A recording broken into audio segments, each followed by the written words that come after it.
The city was a study in contrasts. Gleaming skyscrapers scraped the sky, casting long shadows over the cramped, aging buildings below. On one side of the city, sprawling mansions whispered tales of extravagant wealth. Here lived Ethan, the golden boy with a silver spoon. His world was one of privilege, of lavish parties and expensive toys. On the other side, tucked away in a humble neighborhood, was Miguel's world. Life here was a symphony of honking horns and bustling streets. His days were filled with the simple joys of family, laughter echoing through their small apartment. Miguel dreamed of a brighter future, one where he could use his quick wit and even quicker fists to protect the innocent. Ethan's life was paved with gold, every path laid out for him. Miguel's journey was one he would have to forge himself, his spirit as resilient as the concrete jungle he called home. The city, a silent observer, held its breath, waiting to see where their paths would collide. Ethan moved through the halls of their elite private school with an air of casual superiority. His posse, a group of equally privileged boys, followed in his wake like obedient shadows. He was the undisputed king of their social hierarchy, his every word treated like gospel. Hey, did you see the new car my dad got me? It's amazing. Miguel, on the other hand, navigated the same halls with quiet dignity. He kept to himself, his gaze downcast, his presence barely noticed by the likes of Ethan and his entourage. He preferred the company of books to that of boisterous boys, finding solace in their pages, escaping into worlds far removed from the gilded cage of his school life. Their paths crossed every day, yet their worlds remained miles apart. Ethan, blinded by his privilege, saw the world as a stage for his amusement. Miguel, grounded by his humility, saw it as an arena where he had to fight for his place. Their differences were as stark as the shadows cast by the city's towering structures. The taunts began subtly, whispers behind cupped hands, snickers echoing in the hallways. Ethan, fueled by a need to assert his dominance, targeted Miguel's silence, mistaking it for weakness. Watch where you're going, loser! He'd shove Miguel in the hallways, accidentally trip him in the cafeteria, his cronies erupting in laughter at Miguel's expense. Each shove, each cruel word chipped away at Miguel's spirit, leaving invisible scars that ran deeper than any physical wound. The laughter haunted him, echoing in the quiet corners of his mind. He retreated further into himself, the walls around his heart growing higher with each passing day. The injustice of it all burned in Miguel's gut. He wasn't one to back down from a challenge, but he knew that fighting fire with fire would only lead to more trouble. He needed to find another way, a way to protect himself, to prove that he wouldn't be a silent victim. One day, after a humiliating encounter with Ethan, Miguel stumbled upon a boxing gym in a gritty corner of the city. The rhythmic thud of gloves, the grunts of exertion, the smell of sweat filled the air. It was a world away from his school, yet it felt comforting. Maybe this is where I belong. He hesitantly stepped inside, eyes drawn to the fighters moving with grace and power. The gym owner, a grizzled old boxer, saw a spark in Miguel, a flicker of defiance. The gym became his sanctuary, a place to shed Ethan's taunts and his insecurities.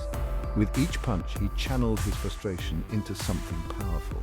He was no longer the scared boy. He was a warrior, forging his own path. Section 5 of The Making of a Champion. Days turned into weeks, weeks into months. I trained with a quiet intensity, my dedication fueled by a deep-seated desire to prove my worth, not to Ethan, but to myself. He learned to harness his speed, his agility, his small frame becoming an asset rather than a liability. The old boxer, his name was Tony, saw in Miguel a natural talent, a fighter's heart hidden beneath his quiet demeanor. Tony taught me not just the physicality of boxing, but the mental discipline it demanded. The importance of strategy, of patience, of knowing when to strike and when to hold back. The gym became his second home, the other boxers his family. They pushed him, challenged him, helped him hone his skills until he moved with the grace of a dancer and the power of a storm. The boy who was once an easy target was now a force to be reckoned with, his confidence growing with each passing day. Section 6. Stepping into the ring. Word of the annual school boxing tournament spread like wildfire. It was the social event of the year, a chance for the students to shed their prim and proper facades and embrace their primal instincts. Ethan, naturally, was the reigning champion. His victories more a testament to his family's influence than his actual boxing prowess. When Miguel announced his decision to participate, a hush fell over the cafeteria. Ethan and his cronies erupted in laughter, their mocking jeers echoing through the room. I met their gaze with a newfound confidence, a steely glint in my eyes. He knew the odds were stacked against him. Ethan was bigger, stronger, and had the crowd's favor. But Miguel had something Ethan didn't. Months of grueling training, an iron will, and a burning desire to prove that true strength came not from privilege, but from resilience. Section 7. The roar of the crowd. The night of the tournament arrived, the school gymnasium transformed into a gladiatorial arena. The air crackled with anticipation, the crowd a cacophony of cheers and jeers. Ethan, clad in his expensive boxing gear, strutted around the ring like a peacock, basking in the adulation of his fans. Miguel, in his worn-out gloves and hand-me-down shorts, walked into the ring with quiet confidence. He tuned out the roar of the crowd, his focus solely on his opponent, his heart pounding a steady rhythm against his ribs. I had trained for this, poured my heart and soul into this moment, and I wouldn't let the noise, the pressure, or Ethan's arrogance deter me. The bell rang, signaling the start of the match. The crowd erupted, their cheers deafening. Miguel took a deep breath, silencing the chaos, his eyes locking onto Ethan's, a silent promise passing between them. This wasn't about popularity or privilege, it was about pride, resilience, and the fight for respect. The first round was a flurry of jabs and dodges. Ethan, used to easy victories, underestimated Miguel's speed and agility. Dodging and punching. Miguel, light on his feet, danced around Ethan's lumbering attacks.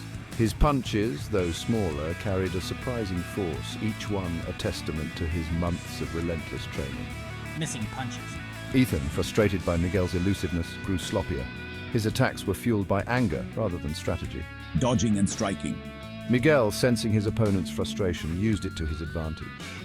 His movements became more precise, his strikes finding their mark with increasing frequency. Missing more punches. The crowd, initially rooting for Ethan, began to shift their allegiance. Their cheers were now a mix of awe and excitement as they witnessed the underdog hold his own against the self-proclaimed champion. The tables were turning, the balance of power shifting with each passing second. As the rounds progressed, Ethan's confidence began to crumble. He had never faced an opponent who refused to back down, who met his aggression with a quiet determination that was more unnerving than any roar. Landing punches. Miguel's punches, though small, landed with increasing precision, each one chipping away at Ethan's arrogance, exposing the fear that lurked beneath his carefully constructed facade. Getting hit. A well-placed left hook sent Ethan crashing to the mat. Falling. The crowd gasped, their cheers replaced by stunned silence. Ethan, disoriented and humiliated, struggled to his feet, his eyes meeting Miguel's for a brief moment. Getting up. In that shared look, something shifted between them.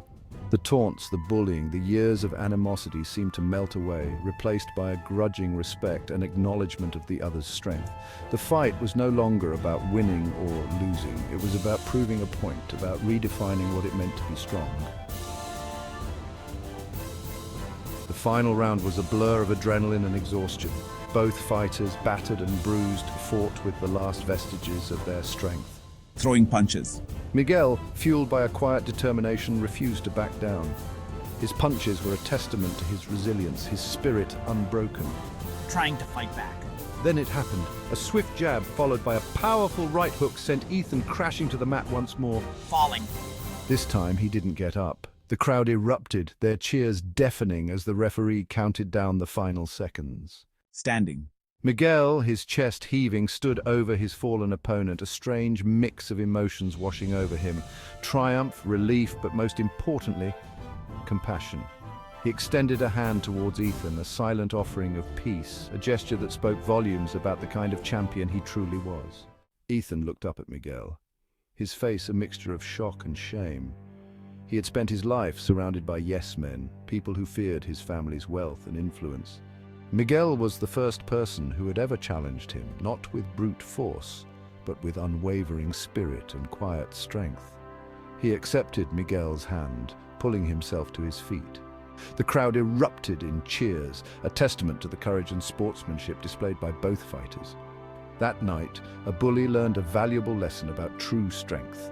Their journey was far from over. This was just the beginning, a turning point in their lives.